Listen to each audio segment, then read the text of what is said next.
This episode is brought to you by Rayon. As retail brands open stores across new markets from New York to Paris, keeping design consistent while moving fast gets harder.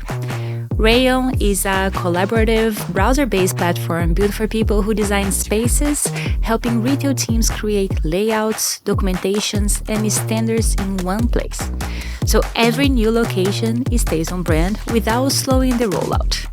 Visit rayon.design and sign up for free today. There's a version of brand building that is loud, fast, and heavily funded. And then there's the Veronica Beard version. Patient, community first, and built on the belief that if the right women wear your clothes and feel good in them, the brand will grow on its own terms. Today, I'm talking to Stephanie Unwin, the brand CEO, about exactly that. How you build a fan base before you build a store, how you take that playbook internationally, and what the next chapter looks like for one of New York's most beloved fashion brands. Here's Paula Macaggi, and this is episode 126 of my show. Welcome to OFFBounds. Stephanie, welcome to OFFBounds. Thank you. I'm so happy to be here with you, Paula. I love that you're here. Veronica Beard is one of my favorite fashion brands. I'm wearing most of it. I love going to the store. I love going to the website. It's part of my routine. And it's so nice to meet the CEO who leads all of it. Thank you. It's a pleasure to be here. I love to meet people who love the brand and who are shoppers and have experienced it, so we can talk more about that. Yeah. And well, Veronica Beard is a New York brand, which makes it even more special because we're recording here in New York. Why don't you tell us more about the story of Veronica Beard for those that don't know? I'd love to. So we have two incredible founders, both Veronicas, two women who married brothers, and so they are both called Veronica Beard. What are the chances? What are the chances? It's a great... It needed to be a brand. That's right, exactly. In fact, when they started the brand and they were workshopping the name of the brand, they were going back and forth, and their husbands finally said to them, guys, this is pretty obvious. It needs to be called Veronica Beard. You know, there's a really good story here. And they are truly two incredible women that really embody the ethos of our brand. And I've had the good fortune of working with them for the last 13 years full time, but really from day one as a friend. One of the Veronicas and I used to work together in our 20s. And I was super excited about, these two entrepreneurial women that were starting, interested in starting a business together. So one of the Veronicas, Veronica Beard, had worked in finance for her entire career and was a real lover of fashion and a big consumer of fashion. And so she really understood what it was like to get up and get dressed and really be in primarily a man's world, but wanting to bring fashion into that world. And she has 5 children, so she eventually decided to take a different tact, and she decided to explore fashion with Veronica. And Veronica, at the time when they started thinking about this concept, was working as a buyer for a store called Mersa Collections, and they were talking about the big idea, the one thing that they could bring, for women that would be versatile, that would take them from sort of day to night. And really, it's the hero product for us today, which is our Dickie jacket. So it started all with the one item, and the collection was shown out of one of the Veronica's apartments, and women would come in and they were using remnant fabrics, and it was really a men's concept initially, but it took off, and the rest is history. We now have a full women's apparel collection, and jeans and shoes and handbags and jewelry, and have built a lifestyle offering for our customers. Yeah, it's amazing. I think it's a brand that makes me feel empowered when I am on a meeting or something, and I still can go out without feeling overdressed or everything. So I think it hit the spot on that every woman needs, right? I love to hear that. I think, we want to dress every woman, and we realize that we are all super dynamic, right? There's many hats that a woman has to wear in life, and our hope is that we can dress her for a lot of those moments. And it's led by women. And it's led by women, led by exactly. People that understands it. Yeah, that's what I was just going to say. We are 90, I don't know what the current percentage is, but somewhere between 90 and 95% women at our company. So rest assured that there are a lot of females and women thinking about, what we all need and what it takes to get through our days. As a consumer, I really appreciate that. Yes. But I'm curious because you came from fashion already, right? They started the brand and then you joined the company. What made you accept the challenge? Because it's a small brand, it's different than like a traditional career path that will go to a bigger one. Sure. Well, so I actually did an undergrad in finance and then in Canada, and then I came to New York to Parsons and did a 1-year program there and actually started a brand right out of Parsons. So I've always been very entrepreneurial myself and loved brand development. I've often taken the road less traveled, building brands. I had a couple of stints. I had one, I worked at Urban Inc., which is Urban Outfitters and Anthropologie and Free People, and built a business, a new brand with them and one of their creative directors of Anthropologie. And I had moved to another large conglomerate here in New York City. And I was there for about 6 months. And I had been, again, helping the Veronicas as a friend. And they said, come on, Steph, can you just come full time and do this? And I really saw the opportunity. I felt, that they were obviously very ambitious and committed to developing this brand. I also thought that there was an opportunity in the market. At the time, they were in this entry designer price point, sitting on luxury floors.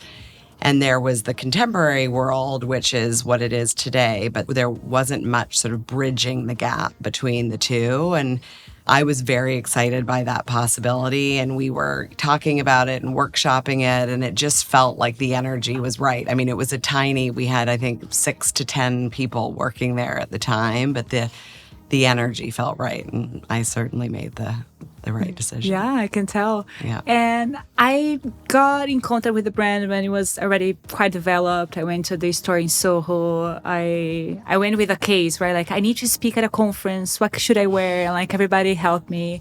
But it took a while for the brand to have the first store. How was the development of the brand and what made it the right time to get the physical place? Yeah. Well, we had a lot of discussion. We're all passionate about our stores, but one of the Veronicas in particular, it was her dream to have a store. And it took us a while, honestly, to just build the brand, to build the product, to build the community, to build the team, and to have the financing to do it. And we've self-financed all the way along for the most part. But it was mostly D2C or wholesale at the beginning? It was mostly wholesale. We were at one point a 70% wholesale business. And actually, just to go back for a minute, because I think it is interesting, we repositioned the line. So I talked a little bit about being in that entry designer price point. So we were sitting on the same floor as luxury brands, these big powerhouses that had huge marketing budgets. And again, we saw this sort of white space for great, quality product, course, incredible styling, but we wanted to make it more accessible. And we knew that the energy and the volume of the shoppers were really on that contemporary floor. And so we pivoted. We actually took what was a designer collection and just reduced the prices, hoping that we would get the volume to, build, to actually sort of pay for that strategy, if you will. And very fortunately, when we went into market with it, we picked up Neiman Marcus as an account and Nordstrom. And I go backwards just to say that what had happened with that wholesale business is that we really built our base through our wholesale partners. They have, of course, tens of millions of customers. So the community was built on the shop floor, but it wasn't yours yet. Correct. Yeah. But we believe in the ecosystem and we just want to be wherever the customer is shopping, right? And so I think having those partners built the business such that we're introduced to the customers and our brand was validated, right, by these, whether again, Neiman's, Nordstrom, Net-a-Porter, there's so many, of course, incredible shop-up digital partners out there. But the dream had always been to have our own shop. And our first one was on Madison Avenue. So I will never forget this moment. I was driving in a car I think, home from the weekend. My husband was driving and I was on the phone with Veronica saying, oh my God, are we going to do this? We have this opportunity in Madison Avenue, and it was a sublet. So we were very lucky because we had an 11-month lease. So if it all wasn't a failed big risk, miserably, we would have a limited risk, right? And we ended up taking the store, and it was a huge success. And we signed a renewal for that lease, a long-term lease at that space. And we're still in it today. We've taken double the amount of space, and it's our number one and longer store leases. on Madison Avenue. What's that? Yes, we've a much longer lease now, and are super, super happy. And it's in our backyard. We obviously now have 2 here in Soho and on Madison Avenue, but we have 50 stores now. So 50 stores across the country? Across the country, and we have 3 in Canada. So we opened Toronto, Montreal, and just Vancouver last month. And then we are also 2 in London, and we just opened our first store in Paris last month, which was super exciting. Amazing. But Yes. I'm very interested in learning the playbook here, Yes. because I think it's fascinating to see that even though there was something that telling you that open day store was a dream, was something that you wanted to do, you took a step back to watch if you had the consumers ready for that too. I think the point was that you found an interesting lease to test it out. But what do you think makes the right location ready for a store? There were a couple of things. So just going back to Madison Avenue, we knew we had a customer there, right? So we were founded in New York. We had a really loyal following, and we knew that we were going to be able to do the events and the outreach to make this store successful.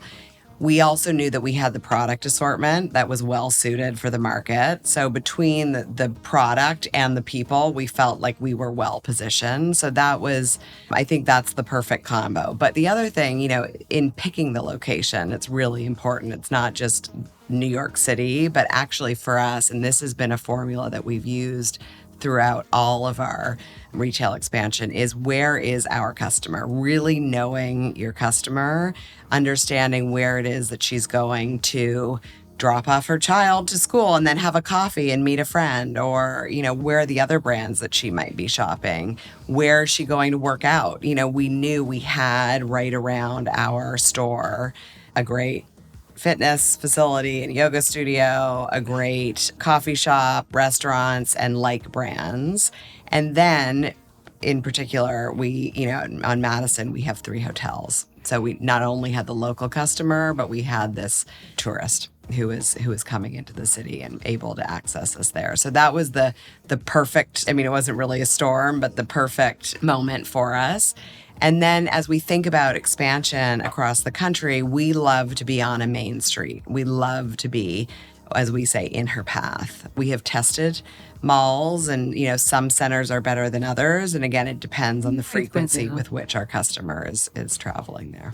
Well, that's a perfect segue to understand a new market completely, because one thing is North America. We kind of see the same thing.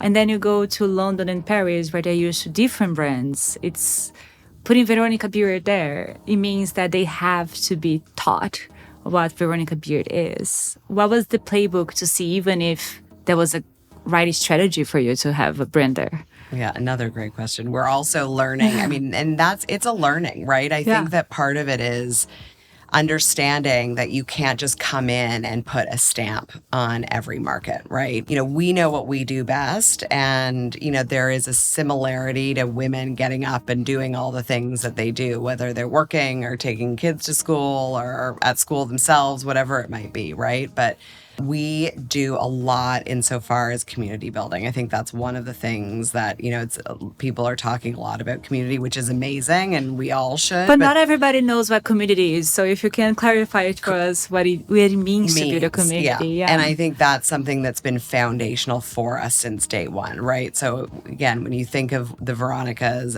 day one, welcoming women into their apartment, walking through these fabric swatches, picking out their favorite pieces, and really talking. It's a lot of it is engagement, speaking with these women, understanding what's important to them so that you can not only deliver the product that they love, but also the experiences that they love. So there's sort of twofold, and they're related. One is we have something called Veronica Beard Gives Back, which is our platform for a lot of the philanthropic work that we do, but it's also, a lot of the outreach and eventing that we do in our stores. So it's really important to us that we're not just a store in the town, but that we're actually engaging with our woman, the causes that she believes in. And so it could be the Veronicas, there, or our team doing a personal appearance, or it could just be the day-to-day of our teams in those markets. And we really see them as brand ambassadors, and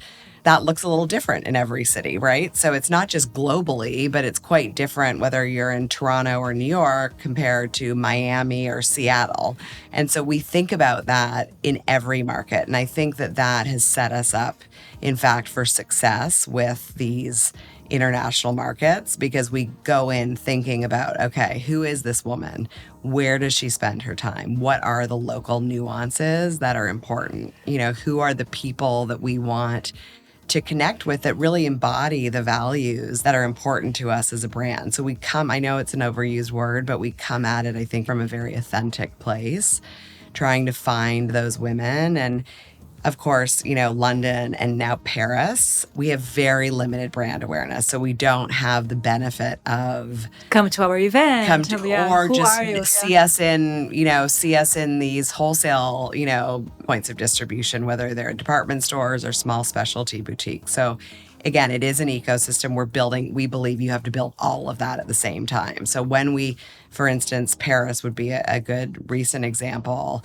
We are building out our wholesale partners. We're opening a shop-in-shop in Galerie Lafayette, which is one of the biggest department stores in the world, which is super exciting. We all love it, yeah. Yes. So we're there for the locals and the tourists. And then we also have our own store, which really for us is the fullest expression of the brand, right? And building, whether it's, just with shoppers. Actually, one of my favorite stories that I heard when we were opening Paris is our store is in the ground floor of an apartment building and in the Golden Triangle, which is where a lot of the luxury brands are. And one of our customers came down. She lives 2 or 3 floors above, and she was so excited that we were coming because she's been a customer in other markets. And so hopefully she introduces Veronica Beard to her friends in the area. And then we're doing, of course, a lot of work around, PR and just marketing. Yeah. But I think what is interesting is that because it's a New York brand, I think to your point of being close to hotels and everything, even though you're a local brand here, you get exposed to many cultures because you are in New York. So I guess, did you have any demand hey, when are you coming to Paris, or hey, when are you coming to Europe? I love the brand, something like that? We definitely hear that every once in a while. And it's actually been most fun since we've opened our doors in Paris, because 70%, particularly because of where we are tourists. There's just such a high concentration of tourism there. We opened in June, which is a big tourist month for Paris, but customers from all over the world.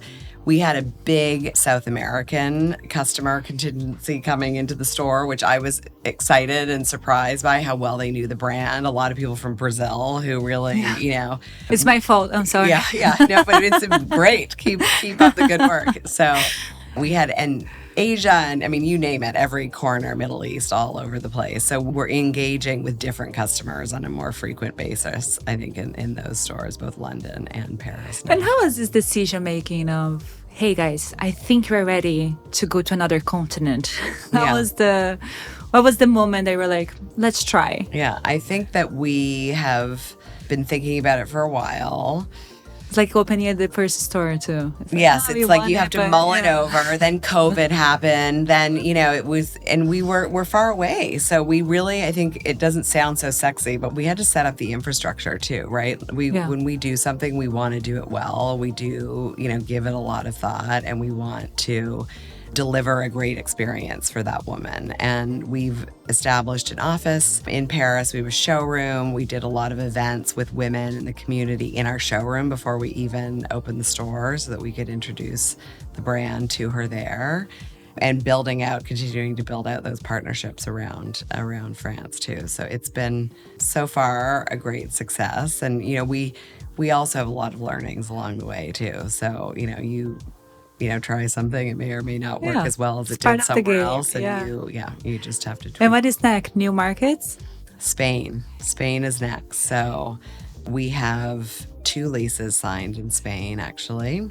And we have a store opening in Marbella very soon. So that is next on the list. That is more of a pop-up, but it is it's something that we continue to, we will show up as a pop-up and then have a longer term store once we're able to sort of get in and renovate. Yeah. And we also know, again, same sort of thing. We have a strong following in Spain. We have some great partners in Spain who've been introduced to the brand, and so we're excited to continue. And I think pop-ups are a good way to build the community and get more customer acquisition and people to learn more about the brand, especially where they're spending their summer or their holidays, right? And Marbella is one of those places where people are coming from all over the world. So we really, what we believe is if we're in the top markets, we will, we will build the brand actually beyond just that market. We'll start to build it in other locations so that as we continue to build out our